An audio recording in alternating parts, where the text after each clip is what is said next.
बच्चों, आज मैं फिर उपस्थित हूँ व्याकरण के ही एक अंश रस के साथ। हम लोगों ने व्याकरण को खंड ख के रूप में देखा था और खंड ख में 4 प्रश्न थे, दूसरा, तीसरा, चौथा और 5वां। तो मैंने उसमें रचना की दृष्टि से वाक्य के भेद, वाक्य परिवर्तन, उपवाक्य, वाच्य, वाच्य परिवर्तन, पद परिचय कैसे देना है, इन सब के बारे में आपको विस्तार से पिछले वीडियो में बताया था। आज उस खंड का अंतिम प्रश्न रस, जिससे 4 अंक के प्रश्न होते हैं, उस पर चर्चा करने जा रही हूँ। तो आज हमारा विषय है रस। अब रस से तो हम सब परिचित हैं पहले से भी, क्योंकि हर चीज में एक आनंद और एक रस मिलता है। किसी चीज को खाने में भी रस मिलता है और किसी चीज को पढ़ने सुनने के बाद भी रस मिलता है। तो यहाँ जिस रस की हम बात कर रहे हैं वह स्वाद का, भोजन का रस नहीं, बल्कि काव्य के रस की बात है। हाँ, रस का मतलब अवश्य होता है स्वाद, और स्वाद से मिलने वाली जो आनंद की अनुभूति है वो। तो जिस प्रकार हम कोई भोजन करते हैं तो जीवा को, मुख को और इतना नमकीन, खट्टा, मीठा ये सब स्वाद मिलता है तो बड़ा अच्छा लगता है, बड़ी अच्छी अनुभूति होती है, आनंद की प्राप्ति होती है। ठीक उसी प्रकार किसी भी काव्य को जब हम पढ़ते हैं, सुनते हैं या नाटक को देखते हैं तो काव्य के क्षेत्र में और नाटक के क्षेत्र में रस की अनुभूति होती है। समझ रहे हैं? रस हमें कहाँ मिलता है साहित्य में? तो साहित्य में काव्य का क्षेत्र हो या नाटक का क्षेत्र हो, इन्हीं दोनों क्षेत्रों में हमें रस मिलता है। ठीक।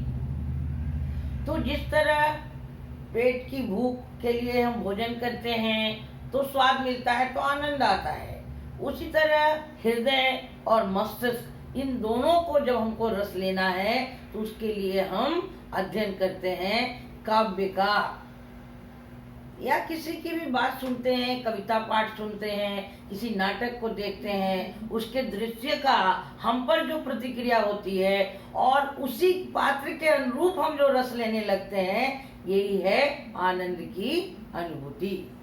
तो साहित्य या काव्य को पढ़ते या सुनते समय या नाटक को देखते समय हृदय में जो अलौकिक आनंद की प्राप्ति होती है वही रस है। अलौकिक आनंद माने जो आनंद है उसका अनुभव ही किया जा सकता है, उसे व्यक्त करना संभव नहीं है। इसलिए कहा गया वो अलौकिक है, इस लोक में नहीं मिलता है, इससे ही रस कहते हैं। परंतु विभिन्न व्याकरणाचार्य या नाटक शास्त्रियों ने इनकी परिभाषा दी है। मैं आपके सामने भरत मुनि की एक परिभाषा रख रही हूँ।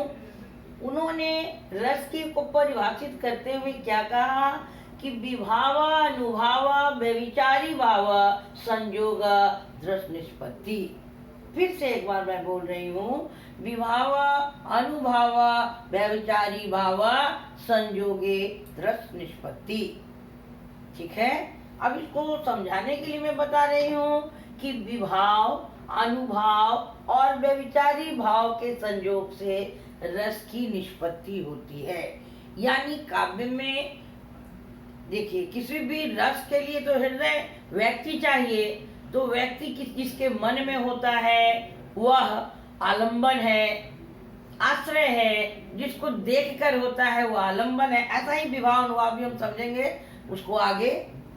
इसलिए कह रहे हैं विभाव, अनुभाव और व्यभिचारी भाव के संयोग से रस की निष्पत्ति होती है।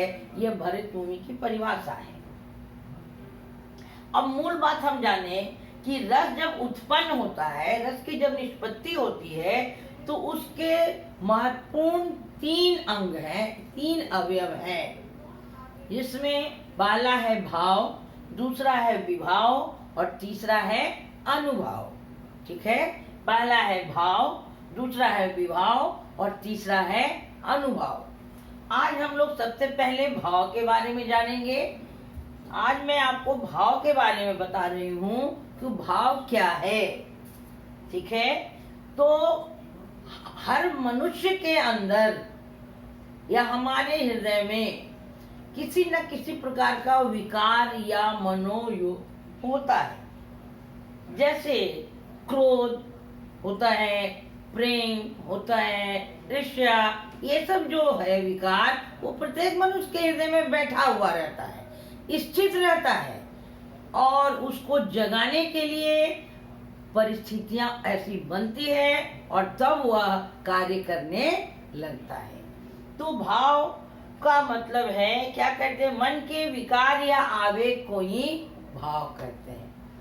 ठीक है, मन में जो विकार है वो भाव कहलाता है, दिक्कत नहीं है। और भाव के भी दो प्रकार हैं, स्थायी भाव और व्यभिचारी भाव या संचारी भाव। व्यभिचारी भाव को ही संचारी भाव भी कहते हैं। तो अस्थाई भाव क्या है, इसको हम लोग देखते हैं। इतनी बात समझ में आ रही है कि भाव के दो अंग, स्थायी भाव और व्यभिचारी या संचारी भाव।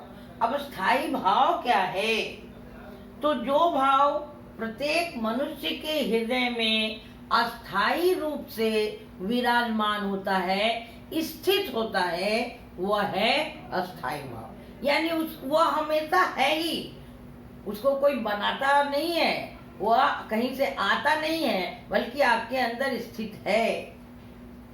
समझ रहे हैं? जो भाव आपके हृदय में स्थायी रूप से स्थित है उसे हम क्या कहते हैं, अस्थायी भाव कहते हैं। ठीक है, अब काव्य शास्त्रियों ने रस को कुल 9 वर्गों में रखा गया।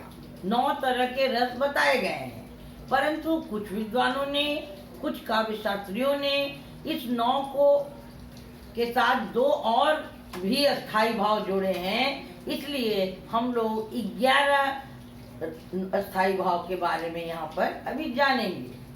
ठीक है, तो मैं उन 11 अस्थायी भाव के बारे में आपको बताने जा रही हूँ क्या क्या है। पहले अभी उसी की भाषा में देखेंगे, फिर मैं उदाहरण द्वारा आपको आगे जब बताऊंगी तो स्पष्ट करूंगी।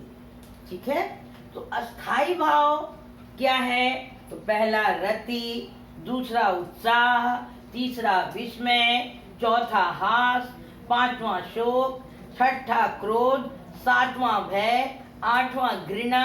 घृणा का एक नाम और आप देखेंगे जुगुप्सा में भी रहता है। 9वां वैराग्य। ये 9 तो सब माना ही है, लेकिन 2 और जुड़ गए हैं जिसको हम कह सकते हैं संतति प्रेम, जिससे वात्सल्य रस होता है, और दूसरा ईश्वर प्रेम, जिससे भक्ति रस होता है। तो ये 2 को पहले लोगों ने नहीं माना, धीरे धीरे इसको भी रस की श्रेणी में रखा गया है, इसको भी स्थायी भाव मान लिया गया है। इस तरह कुल मिलाकर के 11 स्थायी भाव की मैंने यहाँ पर चर्चा की है।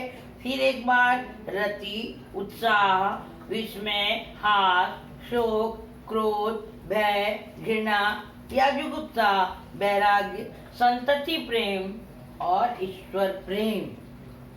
ठीक है बच्चों, तो आज हम लोग स्थायी भाव तक ही रहते हैं, क्योंकि ये विषय आपके लिए नया है। थोड़ा आप इसको समझें, आप भी इसकी थोड़ी सी तैयारी करें, तो इसको आगे हम लोग फिर व्यभिचारी भाव क्या है, विभाव क्या है, अनुभाव क्या है, ये सब ठीक से जान लेंगे। ठीक है, मुझे लगता है कि थोड़ी बात आपकी समझ में आई होगी। नहीं आई है तो आप मुझे कमेंट बॉक्स में लिख के भेजें, और मेरे चैनल को सब्सक्राइब करें, लाइक करें और शेयर करें। धन्यवाद बच्चों।